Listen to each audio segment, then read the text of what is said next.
ಬೆಂಗಳೂರಿನಿಂದ ನಾಪತ್ತೆಯಾಗಿ ನಿನ್ನೆ ಹುಬ್ಬಳ್ಳಿಯಲ್ಲಿ ಪತ್ತೆಯಾದ ವಿದ್ಯಾರ್ಥಿನಿ ಪೂಜಿತಾ 4 ದಿನಗಳ ಕಾಲ ಏನ್ ಮಾಡಿದ್ಲು? ತನ್ನ ಬಳಿ ಇದ್ದ ಕೇವಲ 600 ರೂಪಾಯಿ ಹಣದಲ್ಲಿ ಹೇಗೆ ಮುಂಬೈ, ಅಹಮದಾಬಾದ್, ಮೈಸೂರು ಎಲ್ಲಾ ಸುತ್ತಿ ಬಂದ್ಲು? ಏನೆಲ್ಲ ಪರಿಸ್ಥಿತಿ, ಯಾವೆಲ್ಲ ರೀತಿಯ ಜನ ಎದುರಾಗಿದ್ರು ಅನ್ನೋ ಕುತೂಹಲ ಎಲ್ಲರಿಗೂ ಇರೋದು ಸಹಜ. ತನ್ನ 4 ದಿನಗಳ ಅವಧಿಯ ಗಾಥೆಯನ್ನು ನಮ್ಮ ಹುಬ್ಬಳ್ಳಿ ಪ್ರತಿನಿಧಿ ಮಂಜು ಪತ್ತಾರ್ ಅವರೊಂದಿಗೆ ಹಂಚಿಕೊಂಡಿದ್ದಾರೆ. ನೋಡಿ ಈ ಚಿಟ್ಚಾಟ್ನ. ಏನು ನಾಪತ್ತೆಯಾಗಿದ್ದ ವಿದ್ಯಾರ್ಥಿನಿ ಪೂಜಿತಾ ನಮ್ಮ ಜೊತೆಗಿದ್ದಾರೆ. ಅವರನ್ನ ಕೇಳೋಣ. ಅಮ್ಮ, ನೀವು ಬೆಂಗಳೂರಿಂದ ಎಲ್ಲೆಲ್ಲಿಗೆ ಹೋದ್ರಿ? ನಾನು ಬೆಂಗಳೂರಿಂದ ಮೈಸೂರಿಗೆ ಹೋದೆ, ಮೈಸೂರಿಂದ ಅರಸೀಕೆರೆಗೆ ಹೋದೆ, ಅರಸೀಕೆರೆಯಿಂದ ಅಹಮದಾಬಾದಿಂದ ಮುಂಬೈ ಬೈ ಬಸ್ ಹೋದೆ, ಟ್ರೈನಲ್ಲಿ ಹೋಗಲಿಲ್ಲ ನಾನು.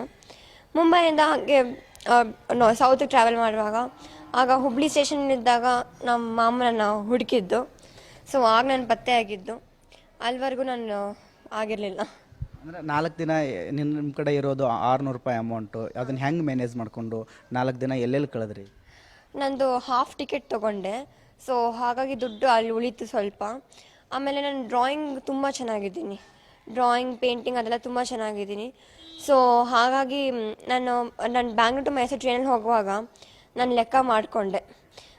ನನ್ನ ರಫ್ ಬುಕ್ಕಲ್ಲಿ ನನ್ನ ಡೈರಿಯಲ್ಲಿ ನಾನು ಬರ್ಕೊಂಡೆ, ನಾನು ಇಷ್ಟಿಷ್ಟು ಖರ್ಚು ಮಾಡಬೇಕು, ಇಲ್ಲಿ ಉಳಿಸ್ಬೇಕು ಅಂತ. ಸೊ ಹಾಗಾಗಿ ನಾನು ಬೇಸಿಕ್ಲಿ ಪ್ಲ್ಯಾನ್ ಮಾಡ್ಕೊಂಡಿದ್ದೆ, ಎಲ್ಲಿ ಉಳಿಸ್ಬೇಕು, ಎಲ್ಲಿ ಖರ್ಚು ಮಾಡಬೇಕು ಅಂತ. ಆಮೇಲೆ ನಾನು ಡ್ರಾಯಿಂಗ್ ತುಂಬ ಚೆನ್ನಾಗಿ ಮಾಡ್ತೀನಲ್ಲ, ಸೊ ಹಾಗಾಗಿ ಒಂದು ಪೇಂಟಿಂಗ್ ಮಾಡಿ ಅದನ್ನು ಮಾರಿದೆ. ಸೊ ನಂಗೆ ಅಲ್ಲಿ ದುಡ್ಡು ಬಂತು, 100 ರೂಪೀಸ್ ಬಂತು. ಸೊ ನಂಗೆ ಅಲ್ಲಿ ಖರ್ಚಾಯಿತು. ಆಮೇಲೆ ನಾನು ಇಂಗ್ಲೀಷ್ ಗ್ರಾಮರ್, ಒಂದು ಬಡವ್ರ ಮಕ್ಕಳಿದ್ರು ಟ್ರೈನಲ್ಲಿ, ಅವ್ರಿಗೆ ಹೇಳಿಕೊಟ್ಟೆ. ಸೊ ಅಲ್ಲಿ ನಂಗೆ 40 ರೂಪಾಯಿ ಬಂತು. ಸೊ ಅಲ್ಲಿ ನಂಗೆ ಇದೆಲ್ಲ ದುಡ್ಡು ಸಾಲ್ತು. ಸೊ ನಾನು ಸೇವು ಮಾಡಿದೆ, ಬಟ್ ಅದರಲ್ಲಿ ನನ್ನ ಪರ್ಸನೀಸ್ ನಾನು ಕಾಂಪ್ರಮೈಸ್ ಮಾಡಲಿಲ್ಲ, ಎಲ್ಲಿ ಬೇಕೋ ಅಲ್ಲಿ ಮಾಡಿದೆ. ಅಂದರೆ ಎಲ್ಲೆಲ್ಲಿ ಹೋಗಿದ್ಯಮ್ಮ ನೀನು ಟ್ರೈನಲ್ಲಿ? ಬೇರೆ ಬೇರೆ ಅಂದರೆ ಯಾವ ಕಡೆ ಹೋಯಿತು ಟ್ರೈನು? ನಾನು ಬೇಸಿಕ್ಲಿ ಯಾವಾಗಲೂ ನಾನು ರೈಲ್ವೆ ಸ್ಟೇಷನಲ್ಲೇ ಇದ್ದೆ, ರೈಲ್ವೆ ಸ್ಟೇಷನ್ ಬಿಟ್ಟು ಎಲ್ಲೂ ಆಚೆ ಹೋಗಲಿಲ್ಲ. ಯಾಕಂದರೆ ಹೊಸ ಜಾಗ, ಸೊ ನಂಗೆ ಇನ್ನೂ ಗೊತ್ತಿಲ್ಲ ಎಲ್ಲಿ ಹೋಗಬೇಕು ಅಂತ. ಸೊ ಹಾಗಾಗಿ ನಾನು ರೈಲ್ವೆ ಸ್ಟೇಷನಲ್ಲೇ ಇದ್ದೆ, ವೇಟಿಂಗ್ ರೂಮಲ್ಲಿ. ಸೊ ನಾನು ಟ್ರೈನು ಎಂಜಾಯ್ ಮಾಡಿದೆ. ನಾನು ಆ್ಯಕ್ಚುಲಿ ನಂಗೆ ಟ್ರೈನಲ್ಲಿ ಹೋಗ್ಬೇಕಂತ ತುಂಬ ಆಸೆ ಇತ್ತು. ಸೊ ಟ್ರೈನ್ ಜರ್ನಿ ಎಂಜಾಯ್ ಮಾಡಿದೆ. ಸೊ ಅಹಮದಾಬಾದಲ್ಲೂ ಅಷ್ಟೇ ಸ್ವಲ್ಪ ಬಟ್ಟೆ ಅಲ್ಲಿ ಇಲ್ಲಿ ಖರೀದಿ ಮಾಡಿದೆ. ರೈಲ್ವೆ ಸ್ಟೇಷನ್ ಹತ್ರನೇ ಇದ್ದೆ. ಜನರು ಇದ್ದಾರೆ, ಜನರು ತುಂಬ ಒಳ್ಳೆಯವರು. ಈ ಜಗತ್ತಿನಲ್ಲಿ ತುಂಬ ತುಂಬ ಒಳ್ಳೆ ಜನರು ಇದ್ದಾರೆ. ಸೊ ಅವ್ರು ಇರಲಿಲ್ಲ ಅಂದರೆ ಮೇ ಬಿ ನಾನು ಎಲ್ಲಿ ಹೋಗ್ತಿದ್ದ ಗೊತ್ತಿರಲಿಲ್ಲ. ಅವರಿಂದನೇ ನಂಗೆ ತುಂಬ ಹೆಲ್ಪ್ ಆಗಿದೆ. ಸೊ ಆಯಿತು.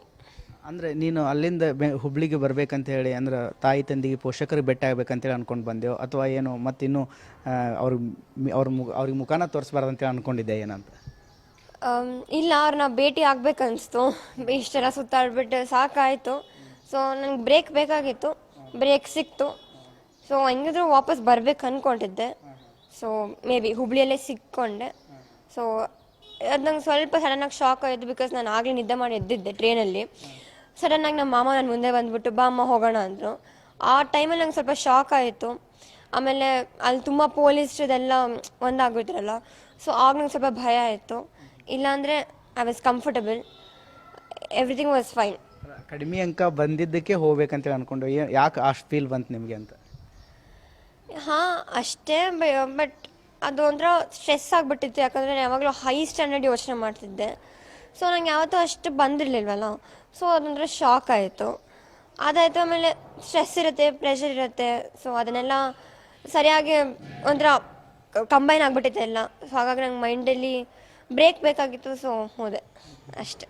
ಅಂದರೆ ಈಗ ತಂದೆ ತಾಯಿ ನೋಡಿದರೆ ನಿಮ್ಗೆ ಯಾವ ರೀತಿ ಖುಷಿ ಅನ್ನಿಸ್ತಾ ಇದೆ ಇವಾಗ? ಎಲ್ಲರನ್ನೂ ಸೇರ್ಕೊಂಡಿದ್ದಿ? ಹೌದು, ಎಲ್ಲರೂ ಸೇರ್ಕೊಂಡ್ವಿ. ತುಂಬ ಇನ್ನೊಂದು ವರ್ಲ್ಡ್ಗೆ ಬಂದಂಗೆ ಆಯ್ತು ನನಗೆ. ಈಗ ಇಷ್ಟು ದಿನ ಆಚೆ ವರ್ಲ್ಡಲ್ಲಿದ್ದೆ ಒಬ್ಬಳೇ ಇಂಡಿಪೆಂಡೆಂಟಾಗಿ. ಸೊ ಈಗ ಮತ್ತೆ ನನ್ನ ಫ್ಯಾಮಿಲಿ ಹತ್ರ ಬಂದಿದ್ದೀನಿ, ಖುಷಿ ಆಗತ್ತೆ ಅಷ್ಟೆ. ಒಂದು ಕಂಟಿನ್ಯೂ ಸ್ಕೂಲಿಗೆ ಹೋಗ್ತೀಯಾ? ನಾನು ನನ್ನ ಎಜುಕೇಷನ್ನ ಕಂಟಿನ್ಯೂ ಮಾಡೇ ಮಾಡ್ತೀನಿ. ಏನು ಆಗ್ಬೇಕಂತ ಅನ್ಕೊಂಡಿದ್ದೀರಾ? ನಾನು IAS ಆಫೀಸರ್ ಆಗಬೇಕು ಅಂದ್ಕೊಂಡಿದ್ದೀನಿ. Thank you. ಇದು ಒಟ್ಟಾರೆ ಪೂಜಿತಾ ಅವರ ಮಾತು. ಕ್ಯಾಮ್ರಾಮ್ಯಾನ್ ಸಂತೋಷತೆ, ಮಂಜು ಪತ್ತಾರ್, BTV ನ್ಯೂಸ್, ಹುಬ್ಬಳ್ಳಿ.